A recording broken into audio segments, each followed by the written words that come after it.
evening and welcome to Current Issues. I'm your host, Hesham Tillawi. Welcome to the program, ladies and gentlemen. Tonight we have an extremely busy night for you. Lots of things happening in the news, but we're not going to read the news for you. We're just going to comment on some of what's happening, the stuff that you don't hear about in the mainstream media. The Congress had voted on Tuesday on what was called the Palestinian Anti-Terrorism Act of 2006. We're going to talk about this act and tell you what it's all about. I got a 1 hour. But before we do that, let me tell you who's coming on in the first hour. In the first hour, coming up in a few minutes, we will show you a videotape, an interview with one of the Army Rangers that we sent to Iraq. He came back and he is going to tell us, it's already pre-recorded by the Iraq Veterans Against the War. This is the kind of things that you don't normally see on the news, but we are going to show it to you. And I guarantee you will be shocked when you hear it. And then after that, we will be speaking with Captain May. He's going to tell us about what happened in the Battle of Baghdad. You did not hear about it.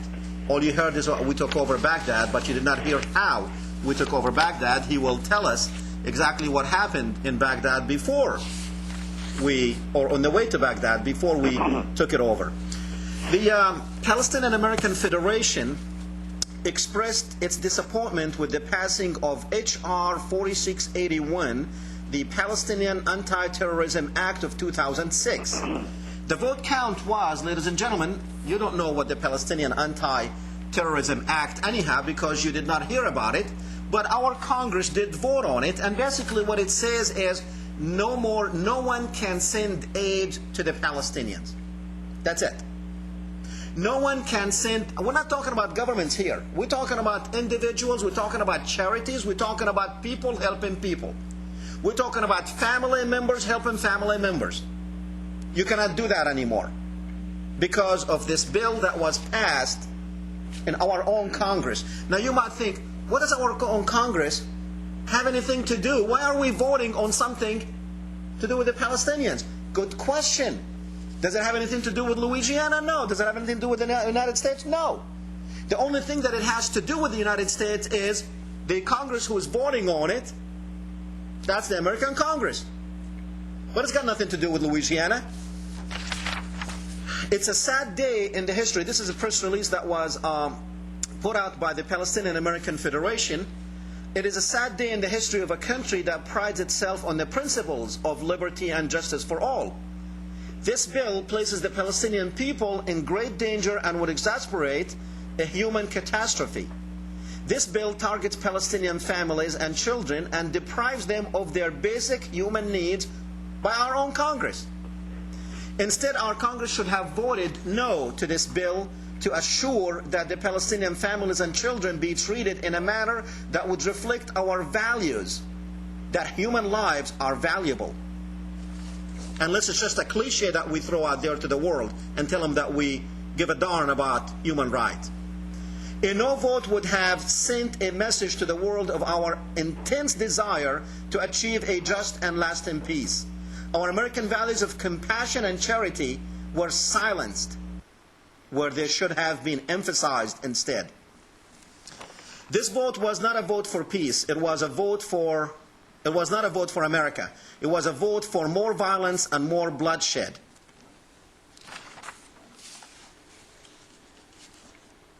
Now, okay, we going here? That's fine. Okay. Now, what is our own Charles Bustani doing by voting yes for this one? Now, this particular bill, this particular act, was introduced by a Jewish congressman out of Florida. Now, this is Charles Bustani that we're showing you. This was during his campaign when he was running after people and after votes and after money. Now, what is Charles Bustani doing voting yes for a bill that is going to kill Palestinians. Well, maybe this will explain what AIPAC is doing, because that's exactly who's pressuring Bustani. You see, you did not know about this bill, about this whole act, because it doesn't concern you. He did not tell you about it because it does not concern Louisiana, but it does concern the Palestinians. And he voted, I'll tell you why he voted, for the same darn reason that he accepted $25,000 from the same company that Tom DeLay had to resign for accepting money from. That's the reason. Because he was bought out. He was purchased. His vote was purchased. That's why. By who? By AIPAC. We told you who AIPAC is. When we voted to send Charles Bustani to Washington, we wanted him to take care of Louisiana, our Louisiana issues, not to sell his votes with a good bargain price to AIPAC for something that he has. What did the Palestinians do to people in Louisiana? And for all of you around the nation who are watching this show, you might want to ask your congressman, go find out how your congressman voted, and ask him, what does our state have to do with Palestine? Why 361 congressmen voted to deprive the Palestinians of life? What did the Palestinians ever do to anybody, to America? Nothing. But it was a gift, though. They had to give Ehud Olmert, who was here a couple of days ago, on Wednesday, yesterday. This was his gift. Do you know that he made a speech yesterday in the joint session of Congress? That is where they bring all senators and congressmen and representatives. And he made a speech. 17 times he had standing ovations. They did not give that to George Bush. Because you know what? If you did not, and I watched these congressmen and senators looking around when someone stands and you want to give them a standing ovation, they will look around just to see, oh, I guess I better get up because AIPAC will be watching, and if I don't get up, then I'm not going to get their check. Don't sell our country for the highest bidder out there in Washington. We send congressmen to Washington to take care of us, our business. Just like you voted for the war in Iraq. We're going to show you in a minute what we're doing in Iraq. And you tell me if this is exactly the America that you thought it was. A friend of mine sent me an email today. He was bragging about, somebody wrote an editorial, very short editorial, of why Americans were united after 9/11, and everybody had American flags on their cars and this and that, and why they were united with the war. Well, they're not united with the war, but you know what? In the beginning they were. And I answered him back and I said, do you know why they were united? Because they lied to us. The mainstream media lied to us. Because they have lied to us. That's why they have lied to us about the war. 90% of Americans now want an independent inquiry into what happened in 9/11. 90%, that's the latest statistics, 90%. Why not have an independent? Why have this 9/11 commission, 5 Republicans, 5 Democrats? When we come back, ladies and gentlemen, we're going to show you an interview with... Have you ever thought about that? Now, you do know, we told you a few months ago that 75% of our troops in Iraq think they are there for 9/11 because of what Iraq did in 9/11. Now, you know that Iraq had nothing to do with 9/11. Nothing, absolutely nothing. We went in there, destroyed a whole country, killed 250,000 people. For what? Just so Israel can be a superpower in the Middle East. That's it. Because it wasn't good for us. We lost over 2,000 people. That's the number they give you. Our casualties are a lot higher than that. $400 billion, we can do a lot with $400 billion. The whole world is upset with us because the whole world sees what you don't see. And to answer my friend who sent me that email saying why the people were united for the war, number one, the people were not united for the war. The people were united in defending their country because they were under the understanding that Osama bin Laden did this. And somehow they linked Iraq. Remember Condoleezza Rice and the president and everybody? There's a link between Al-Qaeda and Saddam. You remember all that. Of course, that turned out to be a lie, a complete lie. Now, bin Laden was in the news a couple of days ago. Actually, yesterday. He has a new tape. Do you see that every time the president needs something when he is in trouble? Because the poll said that 90% of Americans want independent inquiry. Then we see bin Laden come out with a tape. Bin Laden said, if you did see the news about bin Laden, he said that he did not commission this Mosawi guy. He said he commissioned the 19 Arabs that committed this horrendous atrocity. But you know, well maybe you don't know, but I'm telling you now, that 9 of these 19 Arabs are still alive. So I don't know who committed these atrocities and why bin Laden, when he, in 2001, you probably don't remember that, but I do because I follow this stuff. In 2001, bin Laden said he did not plan that attack. Before we went and hit Afghanistan, he said he did not plan that attack, and all of a sudden bin Laden, a man who's supposed to be on kidney dialysis, a man who's probably dead. And you've seen, they had so many bin Ladens out there. And it's no big deal to synchronize somebody's voice to match bin Laden's voice. Demand the truth for these atrocities that was done in your name. Okay, we are ready for our guest. And I believe Captain May is with us. Good evening, sir. Good evening. It's very good to be here, Doctor. Thank you, sir. Captain May, tell our audience, just briefly, a couple of minutes, about who Captain May is and the program or the group that you are leading. Sure. My background, I've been a military man since I was very young. In 1977, I joined the Army, served both as enlisted and non-commissioned officer sergeant ranks in the Army. And then afterwards, served in the reserves while I went to college. Studied languages, got a commission, and came back into the Army as a lieutenant in the intelligence field. I stayed in military intelligence from 1985 to 1998 with active and reserve forces of the U.S. Army. My final rank was captain, and I was on the general staff of the 75th Division in Houston, Texas. I would have left it at that. I had plenty of military time for a career, but I became a writer, a media writer for such publications as the Wall Street Journal, the Houston Chronicle. I was the editorial writer for the Houston NBC affiliate for a couple of years. So I became something of a military expert, an analyst for media clients.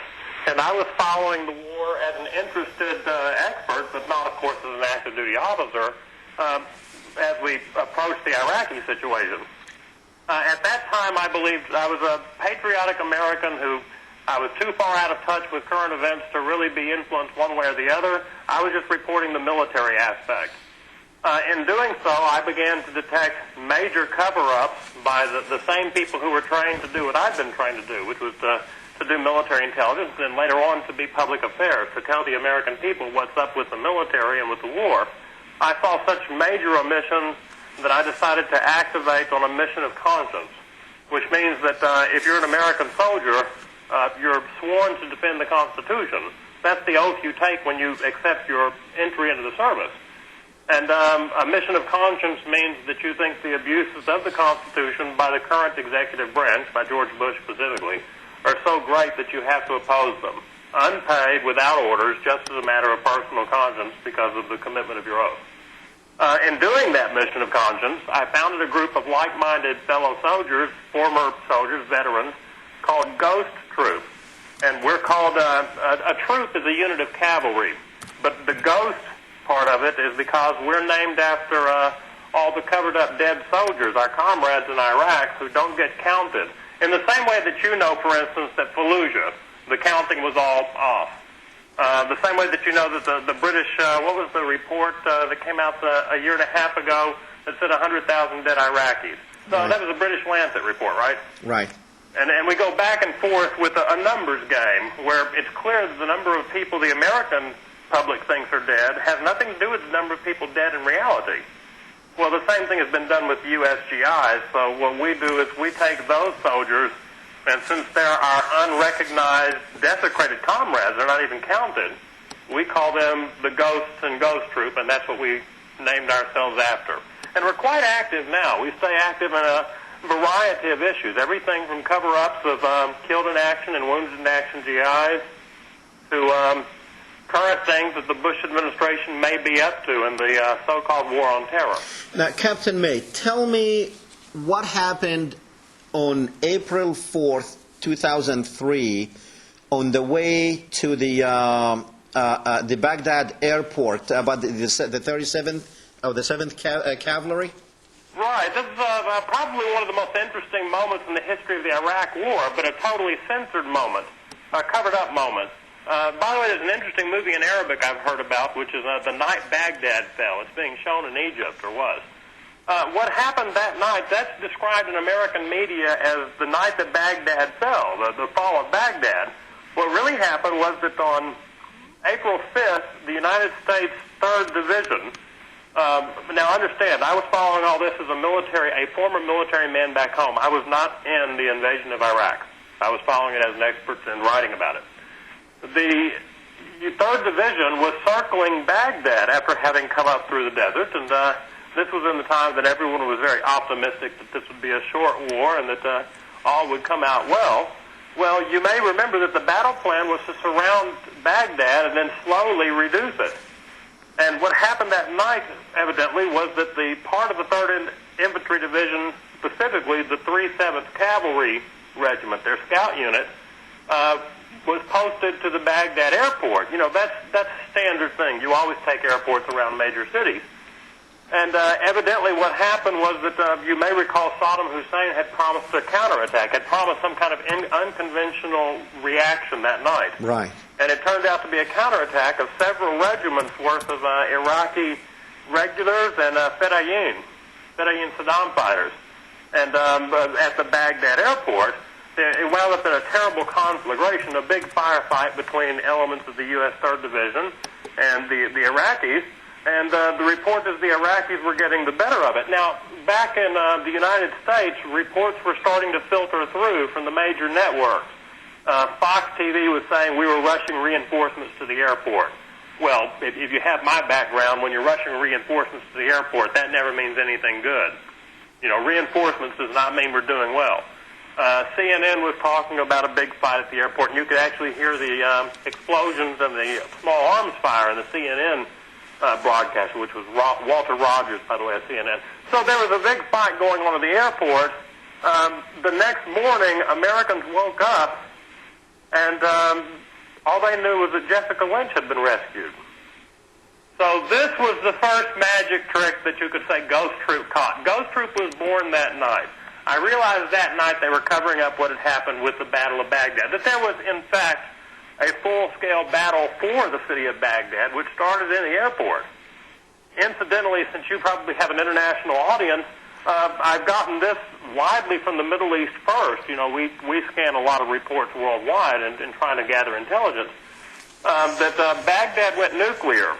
The Battle of Baghdad Airport ended when the United States used a neutron warhead. That's the report I'm getting multi-source from the Middle East. What do you mean? What do you mean? What do you mean by that?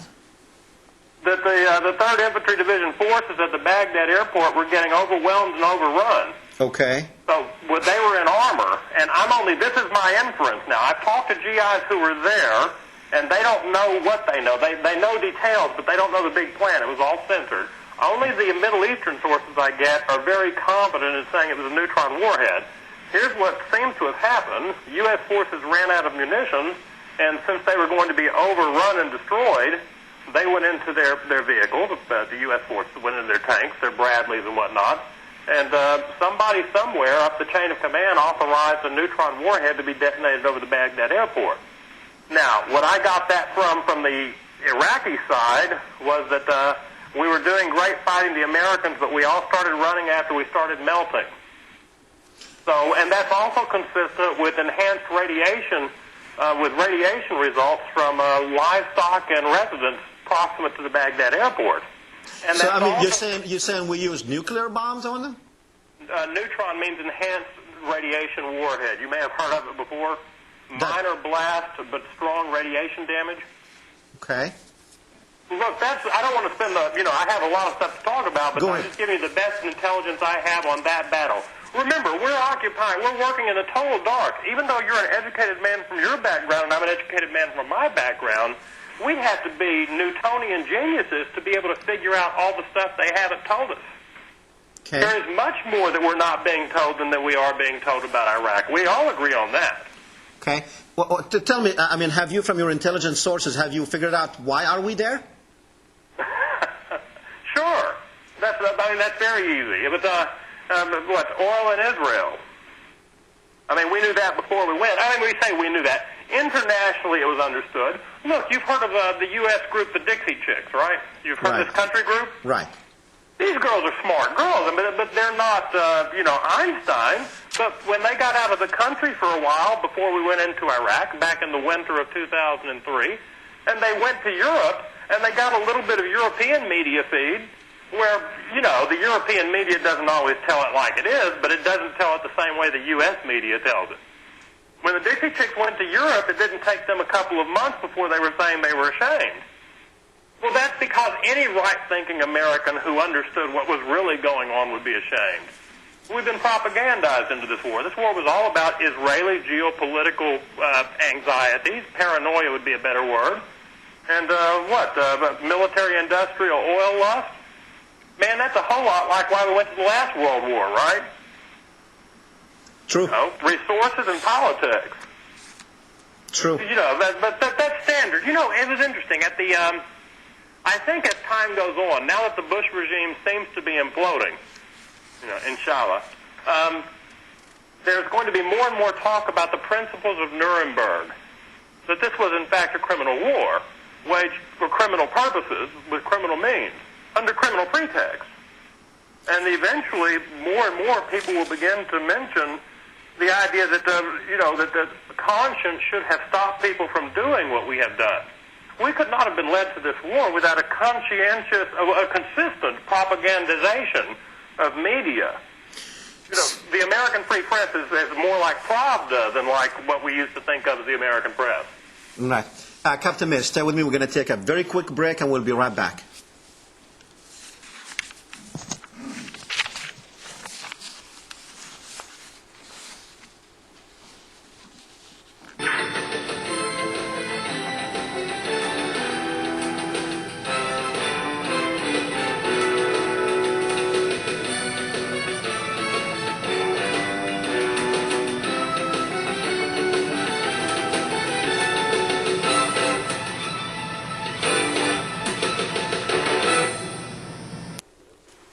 Welcome back, ladies and gentlemen. We are speaking with Captain May of the Ghost Troops. Captain May, now you said that the disinformation that we're getting from the media, and of course I do agree with you. That's why we are in the alternate media. We bring such people like yourself to tell the American people of what exactly going on. Do you ever see that the American people will ever know the truth? Do the American people care about knowing the truth? Well, I think what's happened, and it's very easy, especially for me. The Army trained me well. I got a little bit of international background. I speak a few languages. It's easy to kick the American people really hard right now because the American people have been so thoroughly turned into xio-fascists. We've been turned into an apparatus of war for taking over the Middle East. I think the American people are really indistinguishable from the people of any other country. I think that the exact techniques that have been applied to the American people the techniques of propaganda, of political manipulation, are the very same techniques that are always applied to drive people to war. If you look back at the Napoleonic Wars, you'll find it on both sides, Russian and French, for instance. If you look back at World War I, you find it on both sides. National chauvinism, French, English, German, Russian, Turkish. And if you look at World War II, you see strong German nationalism, but then you see answering American nationalism and Russian nationalism.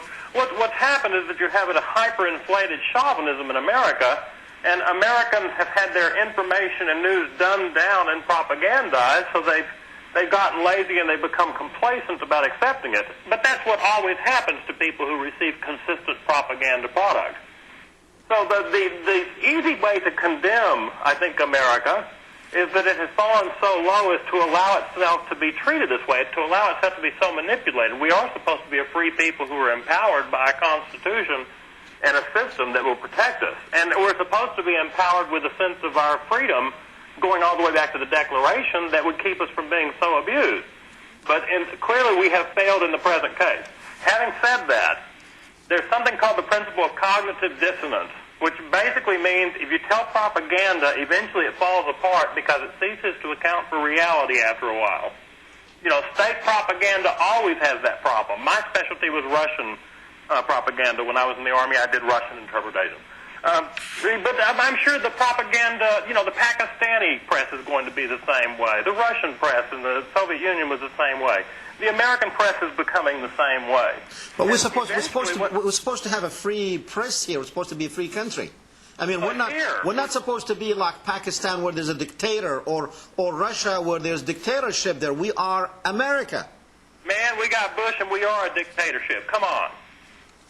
In other words, you're right where you're supposed to be, but you used the word in the answer already. We are a dictatorship. Bush came in under an electoral coup in 2000 and had a Reichstag fire incident in 2001. I mean, talking reality, the only hope is that we do have a free media, and it's what we're doing right here. Look, we've got a telephone line that's kind of sort of working. We have an expert in you over there, an expert in me over here, and we're doing a quality of broadcast that you can't get in 3 weeks on CNN. Now, they can't stop that. Okay, now they told the American people, and I've heard this from our troops coming back and going, that we need to go there, fight them on their streets before they come and fight us on our streets. Tell me, why we're there? I know you answered this question before, but tell me, what about 9/11? Did we go over there because of 9/11? What happened to 9/11? Sure, 9/11 was the Reichstag fire event that we needed to go to this war. There would have been no Middle Eastern war. You've heard perhaps of the Project for a New American Century. Yes, we did. Intellectual think tank put together from the top military industrialists, political folks like Jeb Bush, big-time neocon and Zionists like Perlman, Wolfowitz. They came up with a plan in 2000 called the Restructuring America's Defenses. It was the Project for a New American Century. And in the Restructuring America's Defenses geostrategic document of 2000, they argued that the right move in this geopolitical chessboard was to take over Central Asia, CENTCOM, to control the oil, and to wrap up all of Israel's political problems. It was all a very ambitious program. Well, they said that to do that, they had to have a catastrophic event like a Pearl Harbor. Very candidly, with ghost troop analysis, we're way past the problem of wondering whether or not Bush did 9/11. We're just as convinced of that as the majority of the Middle East is, right? So you are convinced that George Bush had something to do with 9/11? No, I think absolutely he manufactured the entire thing. I think it was a preconceived treasonous attack on the American people intended to draw us into a Middle Eastern war. Without 9/11, there could have been no war. Without 9/11, there would have been no war. But they wanted the war before 9/11, and they said they needed 9/11 to do the war. So, the logic is pretty inescapable. Now, and what you have, of course, this brings us back to the controlled media. Unless you had an American Pravda, unless you had a propagandized media, you couldn't possibly have something like 9/11. Any serious investigation reveals what happened. So that's the biggest reason that what we have here, do you know what we're like, I think, Dr. S., we're rather like the printing press was in the way it undermined the church and aristocracy of revolutionary France. no one could calculate what the power of Voltaire and Rousseau and the French encyclopedias combined with publication power could do. But what it did is it totally overthrew an old system. I think the power of the Internet could very likely bring down this globalist Zionist war conspiracy the same way that freedom of information glasnost brought down the Berlin Wall. You remember, who was it? Gorbachev. Gorbachev said that, without glasnost, there could be no progress, and without progress, there could be no glasnost. You remember that word glasnost? Right. It just meant people were talking about things in Russia. Yeah. Well, I would say the alternative media that we're part of, and this process that we're undertaking right now, is American glasnost. All the things we can talk about here that can't be discussed in any of the mainstream media. Okay. Which is why, by the way, they're falling by the wayside. The mainstream media spends a great amount of time talking about the Internet now. Have you noticed? Oh, definitely. Definitely. Well, that's because this is it. We're rock and roll, man, and they're old stuff. Every era has people who figure it out. The hipsters, the rock and rollers, the hip-hoppers. It's like the Internet is a creative genre, and it drives them crazy because when you throw information and talent together, you have a new medium. Okay. Tell you what, Captain, stay with me. We're going to take a call, and let's see if we can squeeze one in here. Hold on. Go ahead, Freedom. Oh, yes. Hello, Dr. Tillawi. A wonderful show today, and I want to ask Captain May something. Captain May, right now there is a big controversy going on about a movie called The Da Vinci Code, and in that movie, they, of course, talk about the Knights Templar, the Illuminati and whatnot, and how they might be controlling the world currently. But I want to ask you another question. Did you find it strange the reception that the Prime Minister of Israel got the other day in Congress? I mean, he got a standing ovation. And 17 times. And could you explain why would we give a dignitary from Israel the respect that we don't even give our one president? Could you please explain that to me also? That's easy enough. There's a whole phrase about it. The tail wags the dog. Look, the Israel lobby runs D.C. Anybody in D.C. who forgets that goes and finds a new job because they'll be out of D.C. The only people who talk about that, they say the Israel lobby is the elephant in the room that no one notices. Right. I think Senator Fritz Hollings, a Southern senator, around 2003, from Alabama, again at the end of his career, said a little bit about it. But the simple fact is that American legislatures, American magnates of every field kowtow to the Israel lobby. And that's the same reason that you'll have the AIPAC annual dinner, I think, is the most heavily attended of all congressional functions. Right. That's the standard. Well, Congressman James Moran Jr. from Virginia, he said American Jews are responsible for pushing the country to war with Iraq. And he said if it were not for the strong support of the Jewish community for this war with Iraq, we would not be doing this. Well, that's absolute. Look, anything you talk about, any venue you go into to create an idea in America, you go into the turf of the Israel lobby. Look, man, it's an ethnic racket. I mean, this is nothing shocking. I'm military intelligence. I'm not trying to run for office or make anybody smile. I'm talking straight facts here. It has been rumored that the mafia runs the pizza business. It's been rumored that Mexican mafia runs marijuana in South Texas, and it's been rumored that the Israel lobby runs the media. These are just facts. These are just facts. So everybody who wants to address the American people in any capacity has to make sure to bow down to their power. And the great power, of course, is that it's omnipresent, it's everywhere, but it's never mentioned. And in proportion to the degree that it is mentioned, there's even a special word for attacking those who mention it, anti-Semite. Now, so it's a trap. Why this could not happen 20 years ago, this control that we're talking about, or 30 years ago? Did we have different people running the media back then, or 50 years ago? Well, no, I think something very much like 9/11 almost happened in 73, which was or was it 67, the USS Liberty incident. Yes.